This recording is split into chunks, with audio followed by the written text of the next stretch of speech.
না ভাই, আমি কলিজা থেকে কথাগুলো বললাম আপনাকে। আর যে কথা কলিজা থেকে বের হয় সেই কথা আপনার কলিজার মধ্যে আঘাত করবে ইনশাআল্লাহ। সব কাজ শুধু আল্লাহর জন্য করেন, কেউ আপনার আপন না। আল্লাহ ছাড়া কেউ আপনার আপন নয়। আপনি ভুল করবেন যদি আপনি অন্য কাউকে আপন মনে করেন। আপনার পলিটিক্যাল লিডার, আপনার প্রশাসনের স্যার, আপনার পরিবারের স্ত্রী, আপনার সন্তান, হাবি যা যা আছে, যদি মনে করেন আমার আপনজন, আপনি ভুল করবেন। সবাই সবার স্বার্থ চেনে, সবাই সবার স্বার্থ চেনে। শুধু আল্লাহ আপনাকে নিঃস্বার্থভাবে ভালোবাসেন। আল্লাহ পাক স্বার্থ চান না। সারাটা জীবন পাপ করে থাকলেও একটা বার দাঁড়িয়ে খালি বলেন আল্লাহ আস্তাগফিরুল্লাহ ওয়া আতুবু ইলাইহি।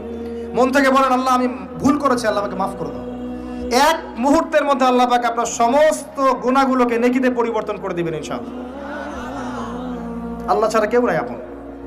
আল্লাহর জন্য খালেস করে ফেলেন নিজেকে।